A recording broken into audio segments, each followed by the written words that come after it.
What's up, my wizards? It's Dev. Mtg down there on your YouTube screen. We like magic. And today, I'm on my Ricky Bobby. I want to go fast. So we're going to take a look at a standard deck that can kill on turn 3. Wait a minute, is that right? Just, sorry, Ziggy.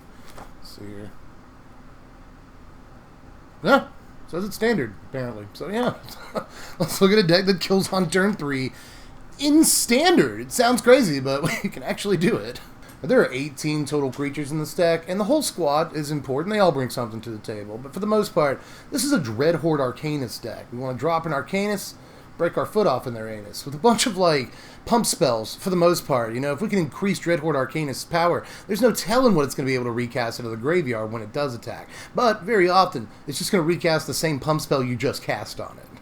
And that's how we're going to get our turn 3 wins. Most often is off Dread Horde Arcanist and pump spells. Let me go ahead and kind of show you this line so that I just don't jabber on for 20 minutes showing you all the creatures and spells and stuff without ever letting you really know what I'm on about. So let me go ahead and show you this turn 3 win line before we go too much further. Now on turn 1, you got a couple of options open to you. You can either shock the opponent, a play that will pay off on turn 3, we'll talk about it, or you can play a 1-drop creature. Now, our 1-drop in this deck has haste, so you go ahead and get attacking with it. We'll talk about what that creature is specifically a little bit later in the video, but just know you can do either one of these things, and you don't actually have to do either one of these things if your opponent drops an untapped shock land on turn 1, so keep that in mind. On turn 2, you just want to drop Arcanist and either say go or attack with the 1-drop that you played last turn. Now on turn 3, here's where all the business is, y'all, so pay attention.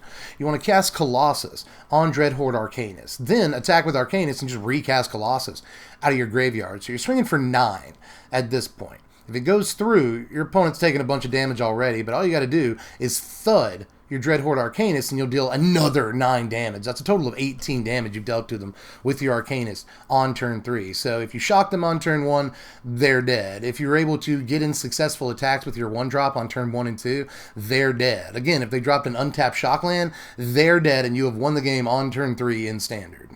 So now you know a lot of the basic pieces of the deck that we're trying to use to win really, really quickly. But let me go ahead and go back over some of those pieces real quick because they have ancillary and tertiary uses. So as far as Collision Colossus goes, it's going to obviously take out flyers of all sizes in standard right now, and that's actually a really important function of the card, but just straight up good pump spell too, you know. Dread Horde Arcanist already has trample, but we got a bunch of other creatures in this deck that don't have trample, so sometimes that'll be really important for just getting in that last few points of damage.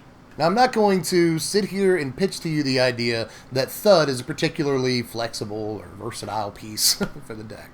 You know, this is mostly just for consistency's sake. I'm playing all 4 copies here, but I don't think you actually have to. You can probably go down to 3 or even 2 and be all right, but I want to, as consistently as possible, pull off like really, really quick wins. So I'm playing all 4 copies of Thud, and it will come in handy some of the time, even if you're not pulling off quick wins. Rip this off the top of your library in the mid to late game, and then all you have to do is like cast a 1 pump spell on a Dread Horde Arcanist or pretty much any creature in this deck, and then suddenly Thud is a way to win without actually having to get through your opponent's defenses. And that'll come in handy occasionally. Now, Shock, on the other hand, very flexible. Not only can we use this to win on turn 3, if we play it on turn 1, go ahead and get the ball rolling there. So this is vital to the, quote, combo. I don't quite want to call it a combo, but if you just want to pull off quick wins, then you're going to probably have to rely on Shock on turn 1 a lot of the time. But obviously, this is just a really good removal tool right now. It's good against mono blue, mono white, mono red, a bunch of other, you know, aggro decks, and even mid-range decks in the format that play like Growth Chamber Guardian, a bunch of other creatures too. You know, Direfleet, Daredevil, you go on all day with the stuff that Shock kills. And it's really important for, you know, having a very low-cost way, super efficient way of getting stuff out of our path so we can attack in this deck. But as I've mentioned a couple of times here, we're playing a bunch of pump spells in this deck. It's not just Collision Colossus, because that just wouldn't quite be enough. So what we're going to do is play 4 copies of Giant Growth to start things off here, because I think this is just too obvious. You know, if you just go like Dread Horde Arcanist on turn 2, and then turn 3 you cast a Giant Growth and then recast the Giant Growth, you're swinging for 7 at the very least on that turn. So that's pretty nice right there. Plus Giant Growth is just as good as it's been since 1993 for making, you know, creatures survive combat and kill creatures that they otherwise wouldn't have. You know, Giant Growth is still a 1 green mana blowout combat trick. a lot of the time, and it helps your creatures go above red removal. You know, they're going to be shocking, lightning striking, lava coiling your guys too, so it's important to have giant growth. You know, sometimes, especially again against red removal specifically, this is just a, blossoming defense. So it's really important to have this to protect your guys. And you can say the same thing about Integrity Intervention here. Now, just +2/+2 for 1 mana is not like the biggest rate in the world, but it's a little bit better than Samet's Sprint for most of our intents here. And I was playing Sprint for a while, and there's another card I'm not playing in the main deck. We'll get to it when I get to the sideboard. It's probably going to be the most controversial decision in this entire deck list, but I'll explain myself. But anyway, for the time being, let's talk about Integrity Intervention. There's a huge spread of versatility on this card, and we need that in this deck. You know, for the same reason I like Giant Growth as being both an aggressive piece. We need as many aggressive pieces as we can get in this deck. It's also a protective piece for a lot of reasons, in combat or again against removal spells and stuff. And Integrity has that exact same function. It can either make our creatures bigger, help us win faster, help them win combat situations, help them go above red removal, whatever. But it's also got another half on it that functions as fairly solid removal that'll also gain us a little bit of life if we're worried about that. There's also going to be a bunch of situations where we're able to execute really, really fast, combat steps on turn 3, turn 4, but we haven't quite finished the game off. And very often a shock or an intervention will just end their game. You know, it's important to have burn spells in decks like this because sometimes you go almost all the way there, but then you run out of cards in your hand, your opponent starts to turn the corner, and something like this can just cut them off in the middle of turning that corner. But let's talk about the rest of the creature base here to sort of round out the deck list, starting with 4 10th District Legionnaires. So much stronger than those 9th District chumps, you know. Oh, Ziggy, I forgot Ziggy's from the 9th District. I didn't mean to offend you there, buddy. I apologize. You're very strong. You're a very strong man. I was going to say very strong kitty. You're a very strong man. Anyway, 10th District Legionnaire is kind of the other best 2-drop for the deck, and I'll acknowledge there's a bunch of 2-drops you could play here. Notably, there's Swiftblade Vindicator in our color pairings, and it's a little bit fragile, kind of abysmal in the few games I tried it out in. Didn't really get a large sample size, but I suspected the 10th District Legionnaire would be a card that I personally liked better. And turns out it was. You know, the bonuses that it keeps are permanent. It's got the haste. That's nice for our aggression principle. So I really like a lot more about this. It's just not quite as fragile as something like Swiftblade. But there are other 2-drops you could play too. We'll get to it a little bit later. But there's actually another 2-drop creature in the main deck I need to make time to talk about, and kind of a lot of time, because I have a lot to say about Crawl Harpooner. I think this is easily the other best choice that we could make if we're looking for main deck 2-drops, because it does so much at pretty much every point in the game, and most importantly, we don't have to sacrifice any aggression to play this defensive card on its face, you know. In the early game, we can play this on turn 2 if we don't have any better options, because 2 mana for a 3/2 is an above average stat line, at least in terms of power, in the standard format. So this is a pretty aggressive thing that can either get through for damage early or just trade in combat against other aggressive or even mid-range decks, because again, 3 power is kind of a lot for 2 mana, and this can trade up very easily. But, on the other hand, you see the Ziggy tail behind my head? That's a weird effect.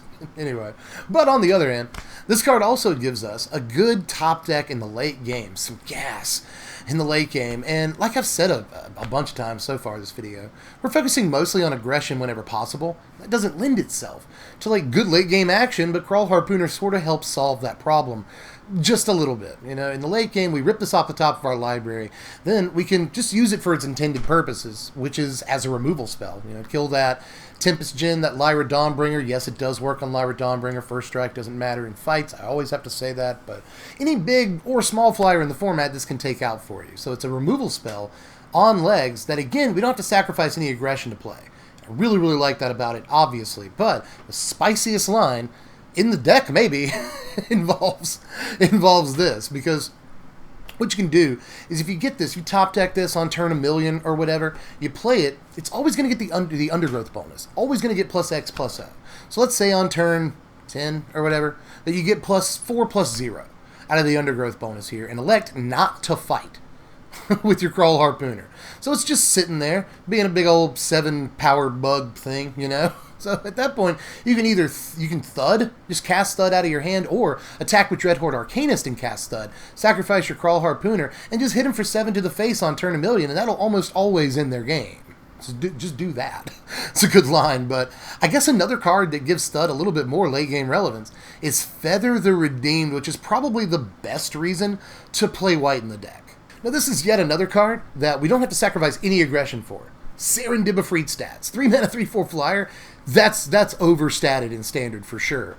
But again, this is late game relevance. But last couple of words on Feather here. This is just a good attacking body if nothing else, and a good blocking body too some of the times, if that's what you're looking for, but you don't necessarily want to be blocking in this deck. This is a great aggressive card that can get through for like 6-9 damage before the game's over. Plus with pump spells, there's no telling how much damage it can do. But if it does have to block or get through a bigger blocker on the other side of the table, there's a bunch of pump spells, you know, one giant growth or even an integrity intervention. And Feather is going to get through most other things on the other side of the board. But there's one more creature that I actually haven't talked about yet, and this is easily the spiciest, sauciest inclusion in the deck. And you're probably like, Dev, I've seen this deck around, you know, I've seen a couple of people talk about the turn 3 kill deck in Standard. Well, I can guarantee you, well, I can't guarantee you. I cannot, it's not 100%, but I can almost guarantee you that you probably haven't seen 10th Street Dodger in too many of these decks that try to kill on turn 3. But this is actually, I think, maybe the best 1-drop piece we could play in this deck. You know, we're trying to have red mana on turn 1 for shock at the very least. So while we're trying to play red 1-drops, I think I'll work this in instead of something like Fanatical Firebrand. Now, it could work, especially if you just want to win on turn 3. It does the same thing this thing does in that play line. You know, attacks for 1 on turn 1, attacks for 1 on turn 2. You need the extra 2 damage to make sure that you can double Colossus and then thud your Dreadhorde Arcanist. It works for that line, but I think it's a little better at pretty much every other point of the game than Fanatical Firebrand is, because this is just amazing with pump spells. There are basically no defender creatures that are heavily played in Standard right now at the moment. I mean, I guess you'll come across some random defenders, but when you're playing against like the high alert deck, you know, and like some mill decks play Wall of Lost Thoughts. Like there are a couple of extremely fringe examples of played defender creatures, but for the most part, this just basically says pay a red mana, make this a Mistcloaked Herald. And that's a fine card, you know. So I don't mind, like, you know, ripping up a Giant Growth or a Collision Colossus off the top of the library on turn 6 or 7 or whatever, and then, you know, making this with Colossus like a 5-power creature and getting through for guaranteed damage, more or less. That's a fine play line. So you might laugh at 10th Street Dodger, but especially after like 2 pump spells, you know, you go like Collision Colossus, Giant Growth, and then suddenly you're getting in for 8. And that'll just end games. That will just end games. Very easily. So you might think 10th Street Dodger is a funny inclusion, but as soon as you hit turn 6, you haven't killed the opponent yet, and you rip a Colossus off the top of your library, you'll understand why 10th Street Dodger is in the deck. Now, we're running 22 lands in this mana base, which might look like it's a land short, at least, for what this deck is trying to do with its colors. We do need a lot of sources of each color, but we manage 18 red sources, which is pretty much the number I want to hit. We're playing a lot of red in this deck. We're basically base red. So we want a lot of those sources. 18 is a pretty good number. 12 green sources. We really only need green for pump spells, and we often won't cast those until turn 3, sometimes turn 2, but very often starting on turn 3.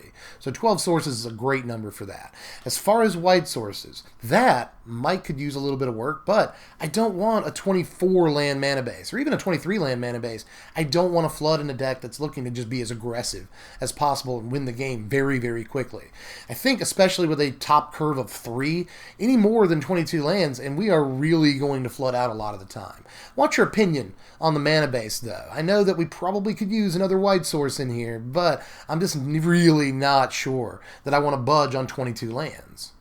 Now here's our sideboard, and there's the Sheltering Light. Now, I've said a couple of times in this video, I just want to be as aggressive as possible in this deck, and Sheltering Light, not really conducive to that. I know that sounds crazy, but in game 1 That's the important thing to remember. This is a 3-game deck. So in game 1, we just want to execute our plan as consistently and as quickly as possible. And again, Sheltering Light doesn't lend itself to that. If we're up against control in game 2, and that's something else to mention, if we're up against mono red or something, in game 1, we've got our pump spells to protect our creatures, so Sheltering Light isn't as important in a deck with these green pump spells. So do keep that in mind, but in game 2, if we're up against control or a deck with a bunch of removal spells, yes, we will side in the Sheltering Light. It's in the deck.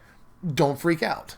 Aside from that, there's Cinder Vines, again with this philosophy, a card that doesn't sacrifice aggression in order to be a defensive card. This can take out Search for Iskantas very often is going to be your main target, but there's a bunch of other enchantments in Standard you might be worried about, and most of the decks in Standard that lean on enchantments, Wilderness Reclamation for instance, or even, Mono Red that leans on Experimental Frenzy a little bit in the late game. Direfleet Daredevil in against control, we're trying to really do most of the work in this sideboard against control decks that will disrupt us easily, especially with Thought Erasure everywhere in the format. We get hit by Thought Erasure on turn 2, we're in a great deal of trouble if we want to finish the game very quickly. So we want to fight against control as much as we can. That's why Direfleet comes in. We can hit them with a Thought Erasure some of the time in the later game, and that's going to be really important for executing our plans. But there's all kinds of cards we can recast out of graveyards with a Direfleet Daredevil. This is a great 2-drop too.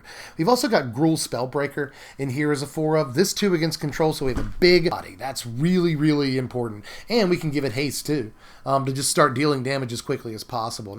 Aside from that though, Conclave Tribunal to finish off the board. This is fairly obvious, I think. I mean, I was having trouble deciding how I wanted to use the last couple of slots here, but it's very easy for our opponent to just go way above all the stuff we're trying to do. And once we're naked on like pump spells and stuff, and we just don't have anything in our hand, then it's very easy to just get beaten by bigger guys, or it's pretty easy to get beaten by like repeatable value they're getting out of a Planeswalker. Like Conclave is great to have against the Lilianas and Teferis of the world, whether they're 5-mana Teferis or 3-mana Teferis. We just don't want any of that mess. We especially don't like Baby Teferi, to be honest. But that said, Conclave Tribunal can take care of a whole host of things that we just have a serious problem dealing with if the game goes a little bit too long. Now, before we get to the power rankings, there's really just like one card above all else that I want to talk about that we didn't play, because it would just shift our entire focus and our color pairings if we played it. But I do think it's worth bringing up. But if you played black instead of white and make this deck Jund, you do get Dread Horde Butcher. I want to talk about this card for just a second, briefly, real quick here at the end of the video, because this is really, really aggressive, and you don't care if it dies in combat. You don't care if it dies to a removal spell. And it's very easy to get through for combat damage in the early game. Go ahead and put counters on it. You thud it, and it deals double damage off of thud, basically. So, if your Dread Horde Butcher is at, say, 5 power, and you sacrifice it to thud, well, Butcher will deal the 5 damage, thud will deal the 5 damage, and that's 10 damage out of nowhere. That'll end games quickly. So there's a lot of good reasons to switch over to black, but the big one is Dread Horde Butcher. Yeah, you get things like Duress out of your sideboard, or maybe even in the main deck to recast with Dread Horde Arcanist just naturally. So I do think that black is a really good option instead of white here, but I think white gives us not only 10th District Legionnaire, Sheltering Light, either in the main or the board. I'm not going to fault you if you want to play in the main. It seems like a good idea. But it also gives us feathers. There's just way more sort of resilient value in the Naya version of the deck without actually sacrificing that much speed, because we can still win on turn 3 in the Naya build. So I went with Naya here, but I do want to acknowledge that Jund with Butcher is a real thing, and it makes Thud an even better card, and Thud kind of needs all the help it can get some of the time. But here are your power rankings. The final score of Nintendo 64. Not too bad at all. When the deck does what it's supposed to do, it's really fast. It's like the fastest standard deck we've seen in a really, really long time. Again, if it does what it's supposed to do. So you see just outrageous speed score, really high offense score, but we have to sacrifice things for those. We're not super resilient, even with Feather in the deck, and even Crawl Harpooner as a kind of late game play. 10th Street Dodger can get late game value if we top deck a pump spell. Like, there's some things we can do late. We're just not resilient at all, especially if we get wiped. We might can scoop to that. So, I have many times in testing around with this deck. So, I just, this is definitely like the definition of a glass cannon, a paper tiger. But glass cannons definitely have their place in the meta, especially when things are a little bit slow right now. Like, the format does have aggro decks that capitalize on control and mid-range, but we also have a bunch of decks that don't do anything until turn 3. You know, they play a Planeswalker on turn 3. Just played a deck like that the other day on Arena, on camera. Like the Mono Red Dragons deck, that deck wins a lot of games, even when I misplay. I used the headache excuse too much, but I did have like a massive sinus headache. I misplayed a lot in that video, especially in the first 2 games. But anyway, you'll see it if you watch the video. But even with me misplaying, that deck won a lot of games. But it doesn't do anything until like turn 3. There's a lot of decks like that. Even the Jeskai Planeswalker deck doesn't often do anything until turn 3, and it's just de facto considered one of the best decks in the format. Esper often doesn't do anything until turn 3 or 4, you know. They drop a Baby T on turn 3 some of the time. Simic Nexus, big deck in the format right now. It doesn't really do anything either until turn 3. Gosh, what else? There's a bunch. Phoenix, Arclight Phoenix, that deck is still setting up on turn 3. Like, if you go first against any of these decks, you're on the play. You can easily get off these turn 3 wins. It's really not that hard. And that's exactly what a deck like this is supposed to do. Capitalize on a slower meta where people are getting a little comfortable playing slower, mid-range, or control decks. And, again, this deck is very good in a meta like that. And we're actually not too bad against Mono Red, which is sort of the aggro deck right now, along with Mono White. Yes, it's still a deck. But we're good against both of those decks, really, because we have all these pump spells that help us win combat interactions against early game creatures, and if we can just keep our creatures out longer than theirs, establish our board state, keep our creatures through combat tricks like Giant Growth and Integrity, we can easily win those games too. So this deck, if you play smart, actually has a chance at beating a lot of the top decks in the format. Again, if you play smart. It's not all about speed. This deck has some brains too, so hope you give this thing a shot. Aside from the mana base, it's actually a fairly inexpensive deck to build. If you cut the Direfleet Daredevils, which you can, you're saving yourself like 24, 25 bucks at that point. Replace a couple of the lands, you can save yourself even more money. So right now the deck is just under about 200 bucks to buy on TCG Player, and that's the lowest price you're going to get on the internet, but 200 bucks really isn't that expensive for a standard deck that can kill this fast and can actually have some play against like real decks in the format right now.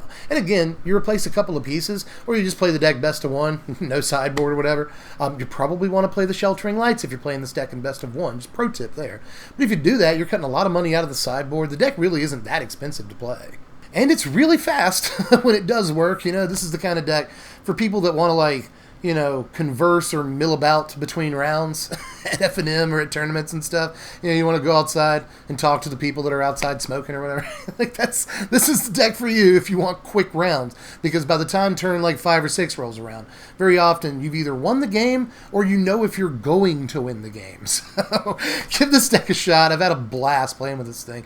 Like, a lot of the season, I've had this deck brewed up since like before spoiler season for War of the Spark even ended. So I've gotten in a lot of games here. And I've really grown to like this deck. So I hope you enjoy it, and hope you play it if you possibly can. And I guess that, yeah, that's all the tech for now. But now I got to do the call to action. If you did enjoy this content, like the content, a lot of work goes into it. So the least you could do, I hope, is like it before you cut the lights out. You can click the first link in the description to go to TCG Player and check out this deck list, pick up any pieces that you might need. Again, at super low prices. Or you can hit up the Patreon if you really want to support, you know, content like this. And lots of rewards for joining the Patreon, but all I really want is $1 a month out of you. I'll let you vote on what decks you want to see next and stuff. Like this deck, Patreon's voted on it. You want to be part of that, just throw $1 into the pot every single month. It's an order of fries, it's soda, whatever, every 30 days. I hope you can afford it. If you can't, just keep watching the channel. I'm just glad you're here. I really am. I'm blessed by that. You guys are here. So thanks for that. And you can subscribe if you haven't done it yet. I don't know why I waited so long to tell you to subscribe, but subscribe. Hit the subscribe thing. It's red down there. And then you'll be subscribed. But also ring the bell for the notifications. Because for some reason, YouTube wants you to go through a 2-step process to make sure that you actually want to see my videos. I don't know what that's about, but yeah. Do those things. And I guess I'll catch you cats later. You know, let me know how you felt about it down there in the comment section, how we could change things, how you feel about 10th Street Dodger, how you feel about Sheltering Light being in the sideboard. Again, we're trying to be as aggressive as possible, but I know that might not be a good enough excuse. You have rebuttals, so let me know all your thoughts down there in the comment section. I'll catch you cats later. I am Deb from The Place. Thanks for watching, my wizards. Spread love and be kind.